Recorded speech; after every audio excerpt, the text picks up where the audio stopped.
أعوذ بالله من الشيطان الرجيم بسم الله الرحمن الرحيم وإذ جعلنا البيت مثابة للناس وأمنا واتخذوا من مقام إبراهيم مصلى وعهدنا إلى إبراهيم وإسماعيل أن طهر بيتي للطائفين والعاكفين والركع السجود وإذ قال إبراهيم رب اجعل هذا بلدا آمنا وارزق أهله من الثمرات من آمن منهم بالله واليوم الآخر قال ومن كفر فأمتعه قليلا ثم أضطره إلى عذاب النار وبئس المصير وإذ يرفع إبراهيم القواعد من البيت وإسماعيل ربنا تقبل منا إنك أنت السميع العليم صدق الله العظيم.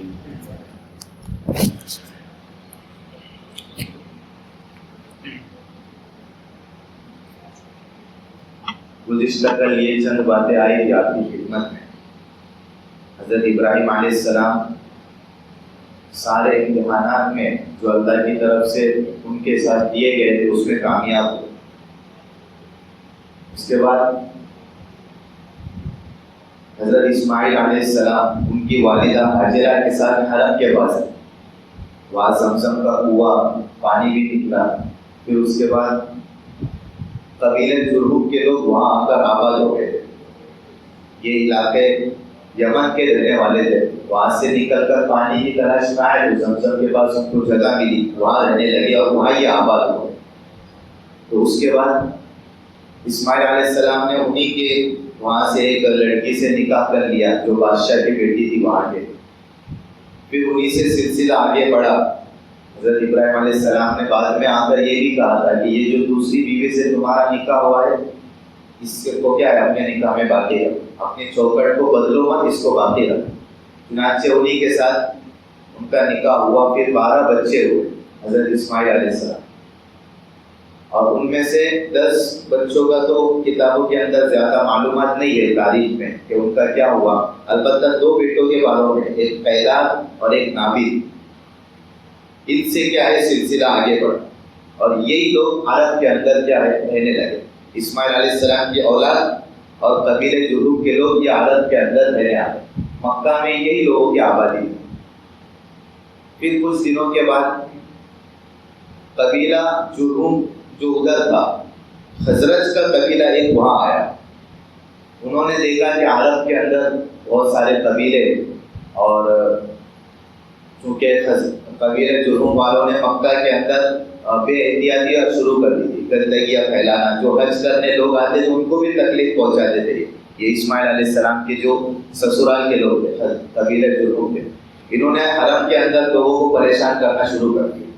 چنانچہ خزرج کے لوگ آئے اور انہوں نے دیکھا کہ یہ لوگ تو بے احتیاطیاں اور گندگیاں, لوگوں کو تنگ کرنا مکہ کے اندر انہوں نے شروع کر دیا. ان کو کسی طرح یہاں سے نکالنا ہے, کیونکہ مکہ کے اندر ان کا پاور تھا اور ان کی طاقت تھی, ان کا اقتدار تھا, تو ان کو نکالنا تھا. اور حضرت اسماعیل کے جو خاندان والے تھے وہ لوگ بھی ان سے پریشان ہو گئے قبیلے جرہم کے لوگوں سے کہ یہ لوگ پریشان کر رہے اور یہ لوگ چونکہ خدمت کرتے تھے. تو خزرج کے قبیلے نے یہ دیکھا کہ یہ لوگ پریشان ہیں, تو بنو اسماعیل حضرت اسماعیل کی اولاد اور قبیلے خزرج نے مل کر جرہم کو وہاں سے نکالا, ان سے لڑائی کی اور ان کا اقتدار ان سے چھین لیا. اور اقتدار پھر خزرج کے ہاتھ میں آ گیا. کس کے ہاتھ میں آ گیا؟ قبیلہ خزرج کے ہاتھ. اور جیسے ہی جرہم قبیلہ وہاں سے نکلنے لگا, مکہ سے بھاگنے لگے وہ, تو انہوں نے زمزم کو بھی پاٹ کر دیا تھا. کنواں کا جو زمزم کا پانی نکلتا تھا اس کو پورا زمین دوز کر دیا اور مٹا دیا. اور مکہ کے اندر حجر اسود جو تھا وہ بھی, جو پتھر تھا اس وقت, وہ بھی کیا کر دیا, چھپا دیا زمین کے نیچے. ساری چیزیں ایسی جو بھی مقدس چیزیں تھی وہ کیا ہے انہوں نے چھپا کر زمزم کے کنویں کو بھی ایک دم زمین کے برابر کر کے وہاں سے چلے گئے. اب یہ خزرج کے لوگ یہاں رہنے لگے. اب بنو اسماعیل اور قبیلہ خزرج مکہ میں پھر آباد ہوئے. جرہم تو چلے گئے. پھر ان کی نسل میں ایک شخص آیا, عمرو بن لحی اس کا نام تھا. عمرو بن لحی سب سے پہلا بندہ یہ شخص ہے جس نے بت پرستی کا آغاز کیا مکہ کے اندر. جب ابراہیم علیہ السلام نے کعبہ بنایا تو اب سب لوگ ملت ابراہیمی پر آ گئے تھے. ابراہیم علیہ السلام جو دین لے کر آئے تھے اس پر سب قائم ہو گئے. اب کوئی اللہ کے علاوہ کسی کی عبادت کرنے والا نہیں تھا، نہ بدھ کی عبادت تھی نہ کوئی تھی مکہ میں عرب کے اندر۔ یہ عمرو بن لحی یہ پہلا شخص ہے جس نے بت پرستی کا آغاز کیا۔ ہم سنتے ہیں نا مکہ کعبے کے اندر 360 بت تھے، تو یہ کہاں سے آئے تھے؟ تو اس کی ابتدا یہ بندے نے کیا، عمرو بن لحی۔ اس نے کیا کیا؟ ایک مرتبہ خزرج کا سردار تھا، یہ جو قبیلہ بعد میں آیا تھا نا مکہ میں، یہ اس کا سردار تھا۔ ایک مرتبہ یہ تجارت کے لیے اپنے کاروبار کے سلسلے میں یمن یا شام کے کسی علاقے میں گیا، وہاں قوم عمالقہ سے اس کی ملاقات ہوئی۔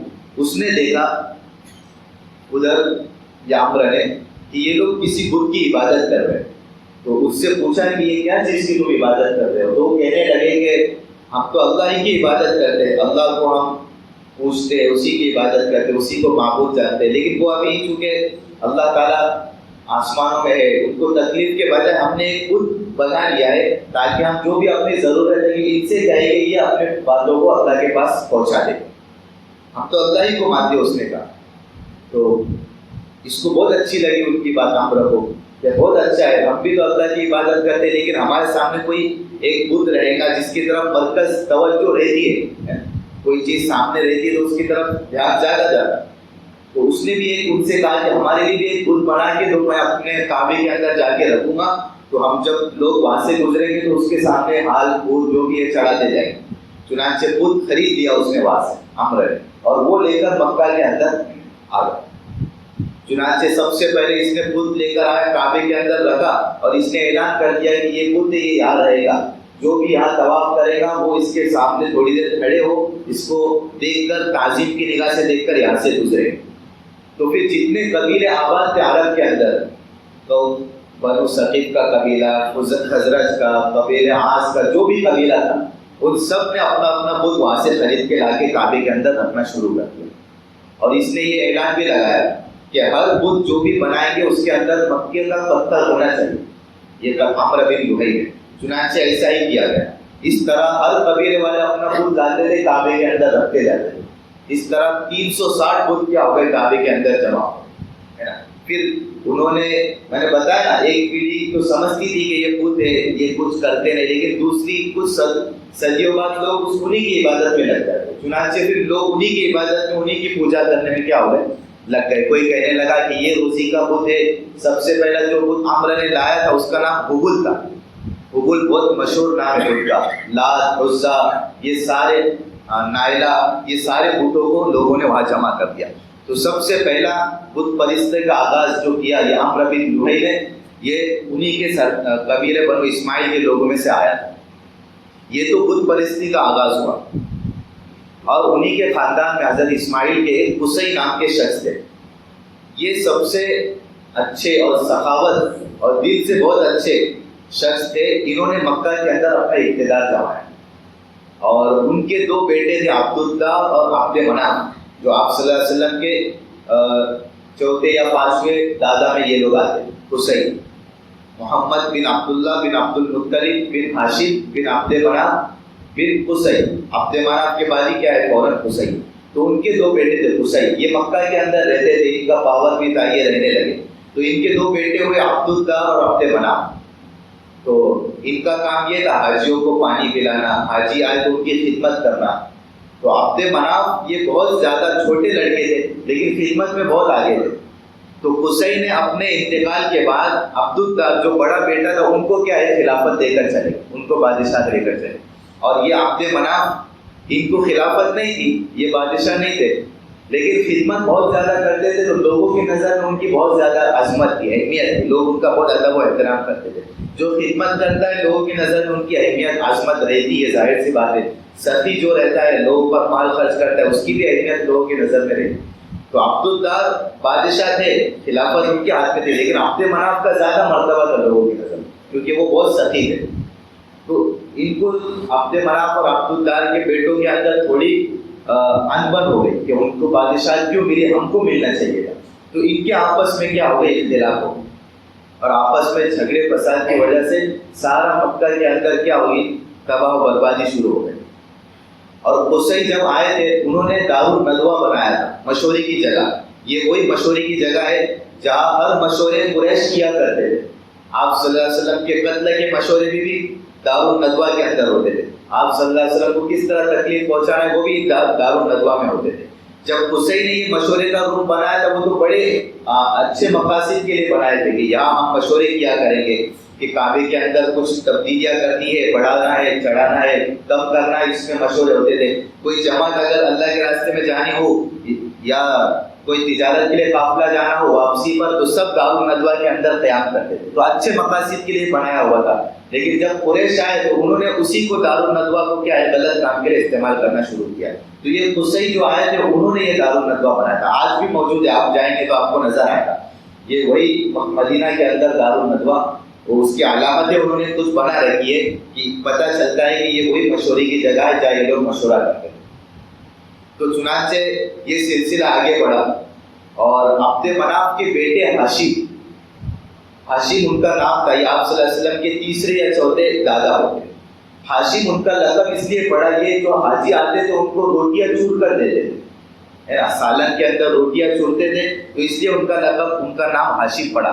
حشم کے معنی چورنے والا, ہاشم کا مطلب روٹی چور کر دینے والا. یہ بھی بہت زیادہ سخی تھے اور بہت زیادہ لوگوں کی خدمت کرتے تھے.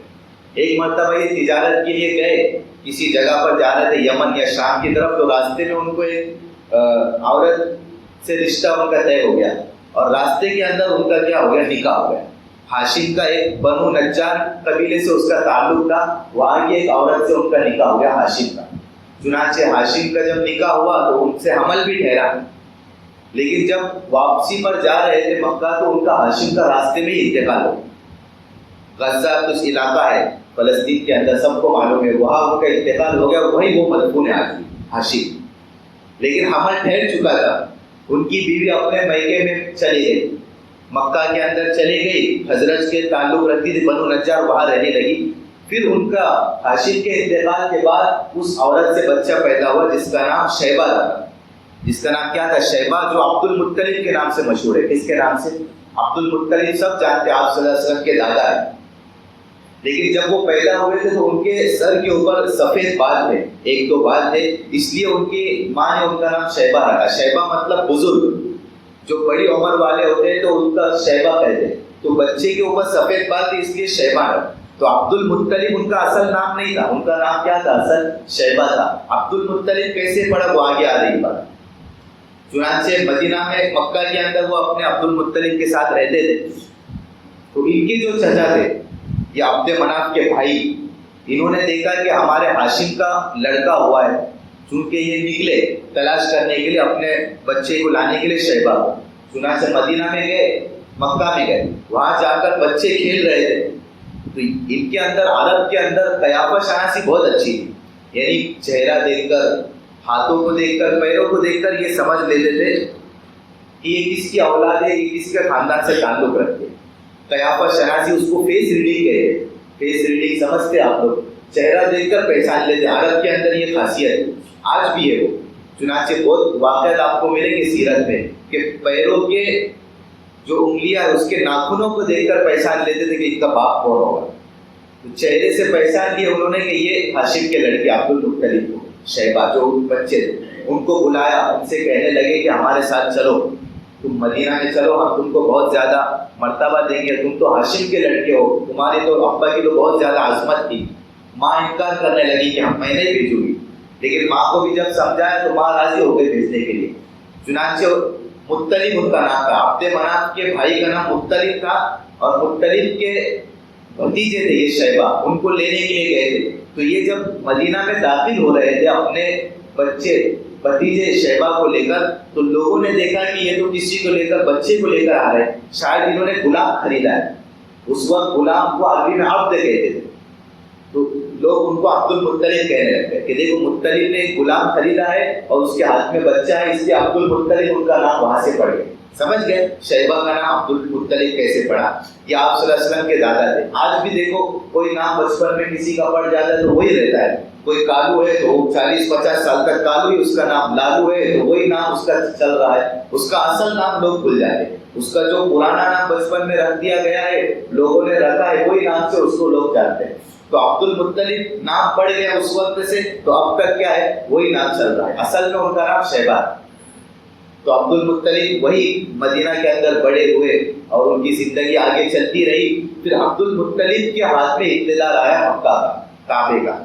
اب عبد المطلب بہت زیادہ سخی بھی تھے اور خدمت بھی کرتے تھے، اور ان کے اندر بھی بہت زیادہ لوگوں کے لیے دل سے اچھا اخلاقی جذبہ تھا. اب عبد المطلب بڑے ہوئے تو انہوں نے دیکھا کہ مکہ کے اندر حاجیوں کی خدمت میں تھوڑا اضافہ کرنا چاہیے.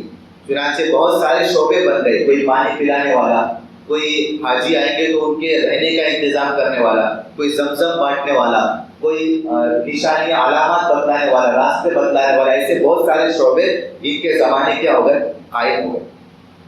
اب زمزم جو انہوں نے قبیلے جرہم نے ختم کر دیا تھا کنواں، اور حجر اسود جو تھا وہ بھی مٹا دیا تھا.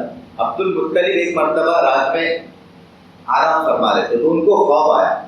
انہوں نے خواب دیکھا، کوئی ان کو آ کر خواب میں کہہ رہا ہے کہ زمزم کنویں کو کھولو. اب انہوں نے پوچھا کہ کون سا کنواں، تو اس نے کچھ نہیں بتایا. پھر دوسرے دن خواب دیکھا، مجنونہ کو کھولو. اب وہ پریشان ہو رہے، پوچھ رہے کہ کیا ہے مجنونہ، کیا ہے کنواں کون سا ہے. ہاں معلوم تھا لوگوں کو کہ زمزم تھا کسی زمانے میں، کیونکہ ہسٹوریکل چیزیں یاد رہتی ہے لوگوں کو، اور زمزم تو بڑا عظیم الشان ایک معجزہ تھا اسلام کا، اس لیے لوگوں کو یاد تھا زمزم. لیکن ان کو خواب کے اندر سمجھ میں نہیں آ رہا تھا کہ کیا کہنا چاہ رہا ہے خواب میں. تیسرے دن بھی آ کر اس نے کہا خواب میں ایک شخص کے فلاں جگہ کھولو، تب بھی ان کو سمجھ میں نہیں آیا. چوتھے دن جب آ کر اس نے کہا کہ ایک پھر زمزم کو کھولو، تو پھر ان کے سمجھ میں آیا کہ اچھا زمزم کی یہ بات کر رہے ہیں. انہوں نے خواب میں اس سے پوچھا کہ مجھے وہ پلیس جگہ تو لوکیٹ کرو کون سی ہے، کیونکہ جگہ تو نہیں معلوم ہے کدھر انہوں نے اس کو زمین دوست کر دیا تھا.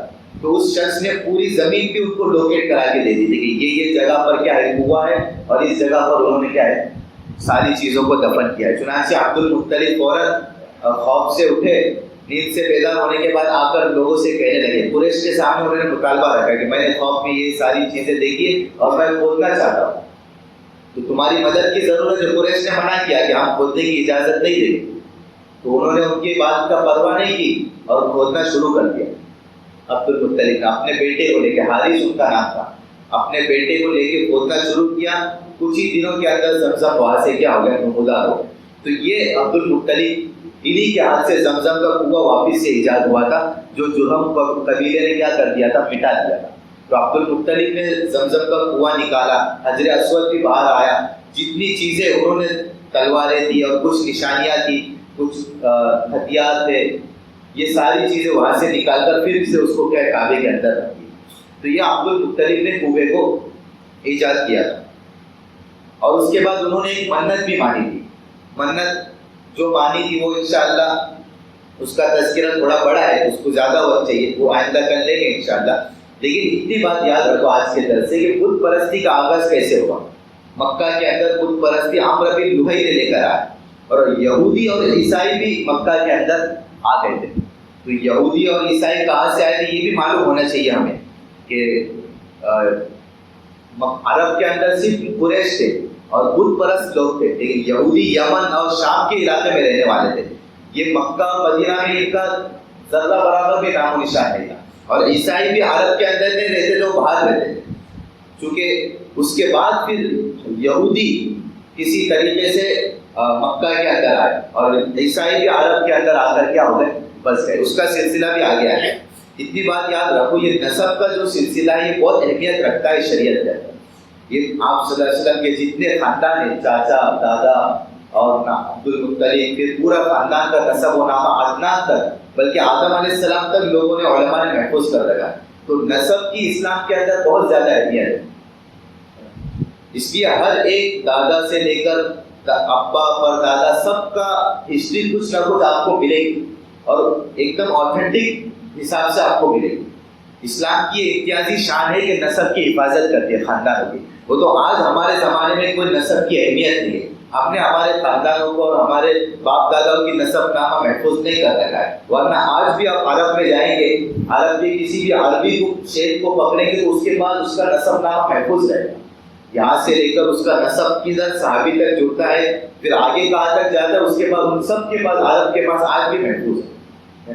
آج بھی ہمارے علاقے میں جو سید ہے، جو صحیح میں اصل میں سید ہے ان کے پاس بھی آپ جائیں گے تو ان کے پاس بھی اپنا شجرہ اور نسب نامہ محفوظ ہے کہ یہاں سے لے کر آپ صلی اللہ علیہ وسلم تک ان کا کیسے نسب جڑتا ہے، حضرت علی تک، حضرت فاطمہ تک، حسن حسین تک، یہ سارا شجرہ آج بھی جو سید جو کچھ دیندار اور کچھ ان کے اندر دین کی رمق ہے ان کے پاس محفوظ ہے۔ یہ تو یورپ کلچر کے پاس سے یہ نسب نامہ اور خاندان ختم ہونا یہ یورپ کلچر سے آیا ہمارے پاس، ہے نا۔ یورپ کے اندر آپ جائیں گے تو ان کے وہاں کوئی اہمیت نہیں ہے، نہ شجرے کی اہمیت نہ خاندان کی اہمیت۔ وہاں تو آج لوگوں کو یورپ کے اندر باپ کے نام سے نہیں جانا جاتا، ماں کی طرف منسوب کرتے ہیں، باپ کا کوئی اتا پتہ نہیں ہے وہاں کہ کون کس کا باپ ہے، اس لیے کہ نکاح کا کوئی رواج ہی نہیں ہے یورپ میں۔ وہاں تو شادی اگر کوئی کر رہا ہے تو آپ سمجھ لینا یہ بہت بڑا اللہ والا ہے۔ یورپ میں اگر آپ نے کسی کو دیکھا کہ اس کی شادی ہو رہی ہے، شادی تو پہلے کریں گے نہیں وہ تو گرل فرینڈ بوائے فرینڈ کا سسٹم ان کے وہاں رہتا ہے۔ 25 سال 30 سال 40-50 سال کی جب عمر ہو جاتی جب وہ سوچتے کہ چلو نکاح کر لینا چاہیے، وہ بھی اگر کوئی کر رہا ہے تو بہت نیک ہوگا، اللہ والا ہوگا ان کی نظر میں، تب وہ نکاح کرے گا، ورنہ نکاح بھی وہ لوگ نہیں کرتے، اس لیے کہ کوئی اہمیت ہی نہیں ہے شجرے کی نہ خاندان کی۔ وہ تو اسلام نے بہت زیادہ اہمیت رکھی ہے کہ نکاح کریں گے تو پھر سسرالی رشتہ، پھر میکا، اور اس کے بعد ماموں چاچا خالہ، یہ سارے رشتوں کی اہمیت اسلام کے اندر، اور سب کی حفاظت اور رشتہ داروں کی اہمیت صلہ رحمی کرنے کا اسلام نے حکم کیا۔ وہاں چونکہ کوئی خاندان نہیں، یورپ میں کوئی کلچر ان کا بگڑا ہوا کلچر ہے، اس لیے وہاں رشتہ داروں بھی لوگوں کو معلوم نہیں ہے۔ اس لیے آپ دیکھو کبھی آپ نے سنا ہوگا، ایسا سنے گے نہیں آپ کبھی کہ یہ دیکھو بل گیٹس کے ماموں ہے، سنا کبھی آپ نے کہ بل گیٹس کے خالو ہے، یہ چاچا ہے بل گیٹس کے، یہ دیکھو رونالڈو کے ماموں جا رہے ہیں، ایسا نہیں سنے گا کیونکہ ان کا کوئی نسب ہی نہیں ہے۔ ان کے تو شروعات بچپن سے ہی گرل فرینڈ بوائے فرینڈ کا سسٹم شروع ہو جاتا ہے اور وہی بہت دنوں تک رہتا ہے۔ اب 2 سال ہو گئے، نئی پسند آ رہی لڑکی، اس کو چھوڑ دو، دوسرے کو کیا کر لو، پسند کر لو، نکاح تب بھی وہ لوگ نہیں کریں گے کیونکہ ان کو معلوم ہے نکاح کریں گے تو ایک بڑا ہیڈیک دماغ کے اوپر آ جائے گا، رشتہ داری جڑ جائیں گی۔ اب اس کی نکاح کرنے کے بعد یورپ میں ایسا رول ہے کہ اگر طلاق دے دی اس کو تو آدھی پراپرٹی اس کو دینا پڑے، تو کائے کو اتنا پریشان کرنے کا، اتنا کمایا ہوا اگر نامبر ہو گئی، طلاق کی نوبت آ گئی تو آدھی پراپرٹی گورنمنٹ کی طرف سے اس کو دینا پڑے، اس لیے وہ لوگ نکاح بھی نہیں کرتے۔ تو کچھ کلچر وہاں تو خراب ہے ہی، انڈیا کے اندر بھی لوگ کلچر کو اپنا رہے یورپ میں، کیونکہ متاثر ہے یورپ سے۔ ایک تو پڑھائی ویسٹرن کلچر کی اپنے وہاں ہے، اپنے وہاں جو 10ویں 12ویں کی پڑھائی ہے یہ انڈیا کی ایجاد کرتا نہیں ہے، یاد رکھو یہ ویسٹرن ایجوکیشن ہے۔ اگر یہاں کی کچھ پڑھائی ہوتی تو آپ کہتے ہیں کہ یہاں بہت اچھی پڑھائی ہے اور تحریت نہیں ہوتا ہے، کوئی بندہ اس سے گمراہ نہیں ہو سکتا، لیکن چونکہ ویسٹرن ایجوکیشن وہاں سے لیا ہے یورپ سے، تو ویسٹرن کلچر بھی تھوڑا تھوڑا وہاں سے آ رہا ہے۔ اس لیے آپ دیکھو آج بھی ہمارے وہاں نوجوانوں میں بھی یہاں گرل فرینڈ بوائے فرینڈ کا کلچر ہے، اس لیے رول آپ یہاں کا دیکھو انڈیا کا رول 18 سال سے پہلے نکاح کی اجازت نہیں ہے، 18 سال سے پہلے، بلکہ 21 سال بھی ہو گیا شاید، 21 سے پہلے نکاح کی اجازت نہیں ہے، لیکن اگر 21 سے پہلے اگر لڑکی اور لڑکا زنا کرنے پر راضی ہے تو کر سکتے، کوئی ان کو روک نہیں سکتا۔ نکاح جو ادب سے تمیز سے دونوں خاندانوں کی رضامندی سے نکاح ہوگا وہ نہیں کر سکتے 21 سال سے پہلے، چھپ کے آپس کی رضامندی سے زنا کر سکتے تھے، یعنی اتنا بگڑا ہوا کہاں سے متاثر ہوا، یہ یورپ سے متاثر ہوا۔ اس لیے ہمارے یہاں اسلام کے اندر بہت زیادہ نسب کی اہمیت ہے، خاندانوں کی اہمیت ہے، رشتہ داروں کی اہمیت ہے۔ وہ یورپ کے اندر جانوروں کی جیسا معاملہ ہو گیا، جس طرح جانوروں کا خاندان اور رشتہ داری نہیں ہوتی، اس طرح یورپ کا بھی آج معاملہ ہو گیا۔ آپ دیکھو، آپ نے کبھی سنا جانوروں کے اندر کہ یہ دیکھو گدھے کے ماموں ہے، گدھے کے چاچا ہے، یا یہ شیر کا جو چچا زاد بھائی ہے، جس طرح جانوروں یا ایک بار بچے پیدا ہو گئے تو اب وہ کہاں چلے جائے کچھ اتا پتا ہے، اسی طرح یورپ کے اندر بھی تو کوئی اہمیت نہیں ہے نکاح کی، اس لیے خاندانوں کی رشتہ داروں میں کوئی اہمیت نہیں۔ آپ کسی کو پکڑ کے اس کے باپ کا نام پوچھیں گے تو وہ سوچے گا میرے باپ کون ہے، رکو میں سوچ کے بتا رہا ہوں۔ یورپ کے اندر ایسا ہو، وہ ایک یورپی شخص اپنی لڑکی کو کہنے لگا، اس کی جو گرل فرینڈ تھی، کہ تو ہی میری مہک، تو ہی میری خوشبو، یعنی وہ اپنی گرل فرینڈ سے اس کے اچھے الفاظ کہہ رہا تھا، اچھے لقب سے اس کو پکار رہا تھا کہ تو ہی خوشبو ہے، تو ہی مہک ہے، اور تو ہی تبسم ہے۔ اب وہ لڑکی سمجھی کہ یہ اپنے گرل فرینڈ کے نام گنا رہا، یہ کیا کر رہا ہے اپنے گرل فرینڈ کے نام، حالانکہ وہ گرل فرینڈ کے نام نہیں گنا رہا تھا، وہ کیا کر رہا تھا ان کے اچھے لقب سے اس کو پکار رہا تھا، ہے نا، کہتے ہیں نا محبت میں کچھ بھی الفاظ، اس کو لگا کہ گرل فرینڈ کے نام گنا رہا ہے، تو اس نے بھی پھر کہنا لگے اچھا تو ہی ستار بھی ہے، تو ہی وسیع بھی ہے، تو ہی میرا غفار اور تو ہی میرا کیا ہے جبار بھی ہے، یعنی اس نے بھی کیا کری. تو یہ کلچر ہے وہاں پر، کتنے بوائے فرینڈ کتنے گرل فرینڈ کس کے رہیں گے نا کچھ اندازہ آپ نہیں لگا سکتے. تو اس لیے یہ نسب نامی کہ ہمارے وہاں کی حفاظت کی کچھ نہ کچھ شکل ہونی چاہیے، ہے نا، باپ کی دادا کی کچھ نہ کچھ ہسٹری معلوم رہے گی تو نسب کی حفاظت رہے گی، رشتہ داری معلوم رہے گی تو رشتہ داروں کا کیا کریں گے صلہ رحمی کریں گے، رشتہ داروں کے وہاں جائیں گے، ملاقاتیں کریں گے. رشتہ داروں کی اہمیت وہاں نہیں تو رشتہ داروں کی حفاظت بھی نہیں ہے، اور نہ ان کے ساتھ صلہ رحمی ہے، نہ کوئی کیا ہے ادب و احترام ہے. اس لیے یہ نسب نامہ جو آپ صلی اللہ علیہ وسلم کا محفوظ ہے اس کی وجہ یہ کہ اسلام کے اندر، اس لیے آپ دیکھو اگر کوئی شریعت کا یہ مسئلہ ہے کہ اگر زنا سے کوئی بچہ پیدا ہوا، اگر زنا کسی نے کسی لڑکی سے کیا اور اس سے بچہ پیدا ہوا تو اس بچے کا نسب باپ سے ثابت نہیں ہوگا. وہ جو زنا کرنے والا لڑکا ہے اس سے اس کا خاندان اور اس کا نسب ثابت نہیں ہوگا، یہ اس کی سزا ہے زنا کی. چاہے وہ کتنا ہی ڈی این اے بھی ٹیسٹ کرائے اور ثابت بھی کرے، ویڈیو بھی بنا کے بتائے کہ دیکھو ہمارا یہ معاملہ تھا اور جب یہ اس نتیجے میں بچہ پیدا ہوا ہے، تو بھی گورنمنٹ کی نظر میں ہو جائے گا کہ ہاں یہ اس کا بچہ ہے، لیکن اسلام کی نظر میں اس کا نسب اس باپ سے ثابت نہیں ہوگا.